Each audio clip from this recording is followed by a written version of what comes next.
E Daniel propôs no seu coração não se contaminar com a porção das iguarias do rei, nem com o vinho que ele bebia.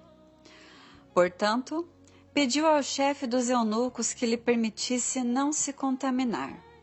Daniel, capítulo 1, versículo 8. Hoje é dia 28 de março de 2015. E o Senhor tem uma mensagem maravilhosa nesta noite com muitas respostas sobre como se tornar íntimo do Senhor, como ter um relacionamento profundo com Ele, como ver a Ele. Então, nessa noite, o Senhor irá explicar o que Ele requer de nós e o que precisamos fazer a fim de limpar o caminho para ter essa intimidade com Ele. Mas antes de ir para isso, eu gostaria de compartilhar uma visão que tive. Eu vi o Senhor assentado à destra do Pai, mas Ele estava assentado na ponta de seu trono, como quem está prestes a se levantar. Havia anjos com trombetas preparadas, e os anjos olhavam para o Senhor Jesus, apenas esperando que Ele se levantasse. O Senhor Jesus estava na ponta do trono, olhando para o Pai e esperando uma palavra dele.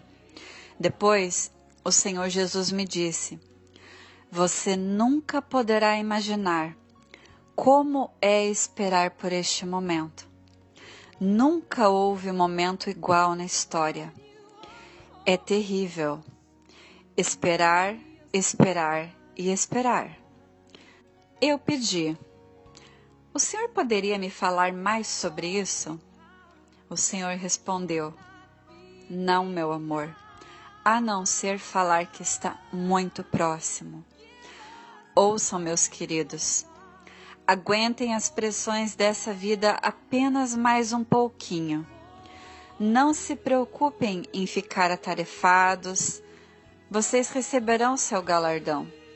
Eu sei que vocês não fazem minha obra pelo galardão, mas assim como uma ovelha a um pastor. Rendam sua vida a mim como seu pastor, dia após dia. Isso é tudo o que eu sempre quis para vocês. E o Senhor começou a falar sobre relacionamento com Ele. Ele disse: há muitos que anseiam ter esse relacionamento comigo, e eu não excluo ninguém. Eu quero enfatizar isso claramente. Meus braços estão completamente abertos para todos que me buscarem até me encontrarem. Não é uma busca a esmo.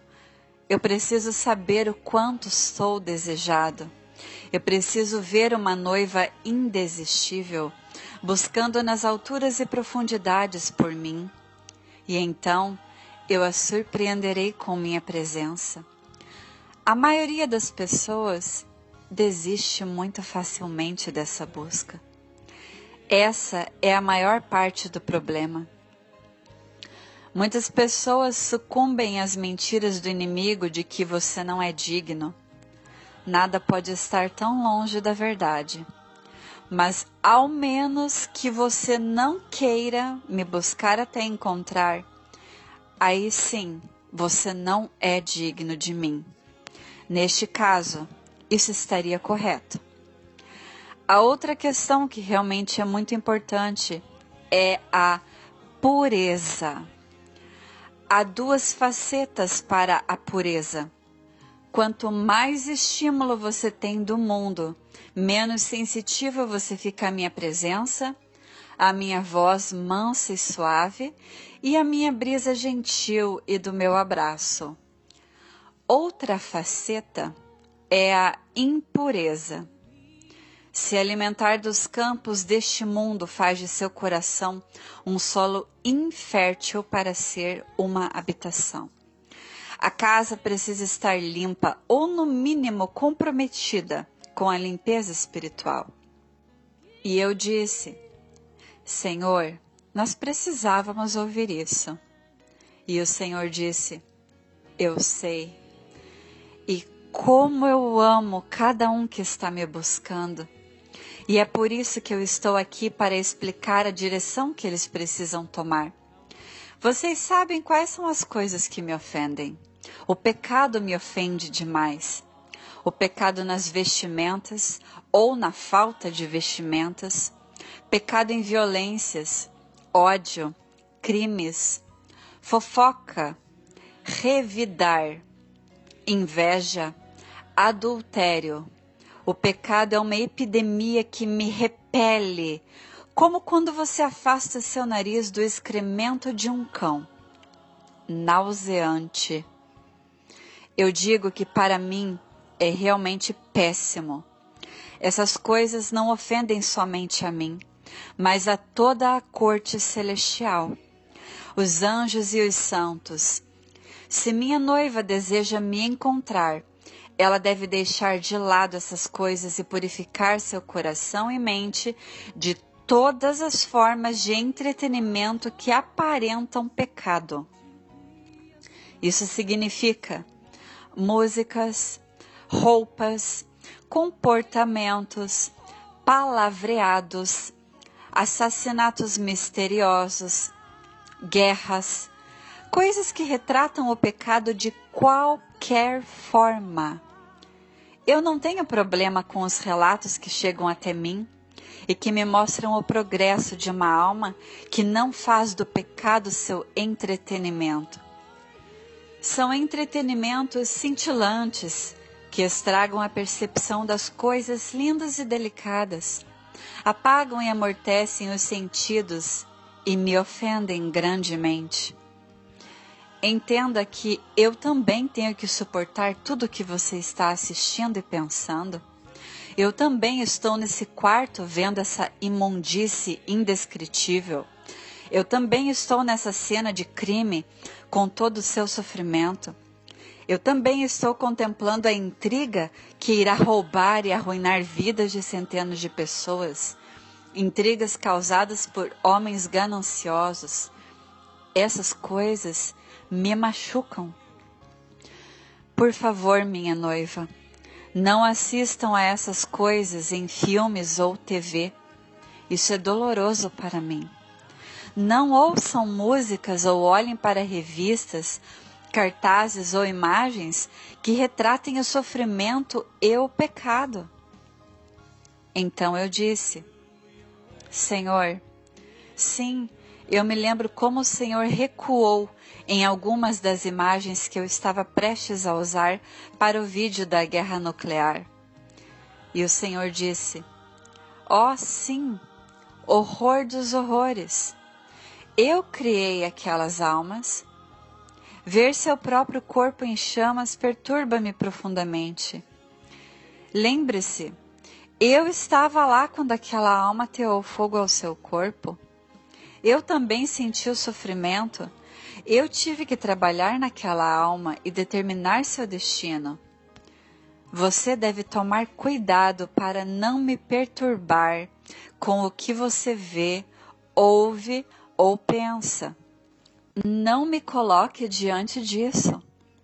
Como eu posso abraçar a noiva quando sua mente está cheia de porcarias como esta?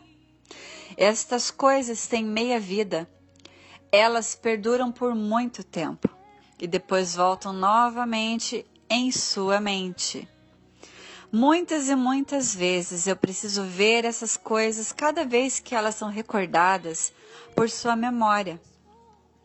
Você entende quando eu digo: bem-aventurados os puros porque verão a Deus?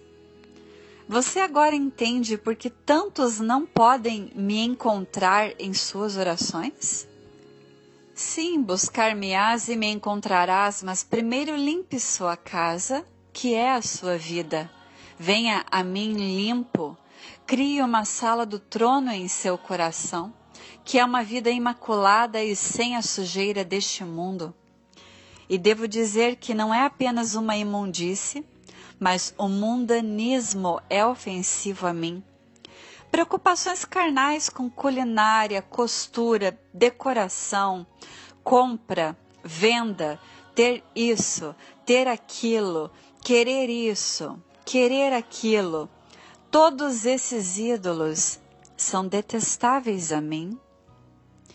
Quando eu encontro esse tipo de desordem em um coração, eu mantenho distância. E quando eu vejo que uma alma prefere aquilo à minha companhia, meu coração desaba de tristeza. Como você poderia preferir esses ídolos inúteis a mim? Como você pode? Eu não estou falando sobre quando você está em um estado de espírito ou está profundamente magoado e decepcionado e você vai assistir a um filme comendo um sorvete. Mas escolha um filme puro.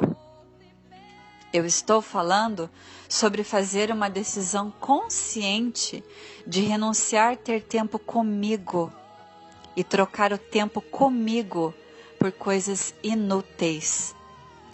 É por isso que eu fico desapontado quando você segue trilhas de coelho pela internet. Que desperdício de tempo. Meus amores, vocês ficam melhores não seguindo a isca das notícias, que são uma isca para ativar sua curiosidade. Tudo isso são pecados intencionais que você não reconhece.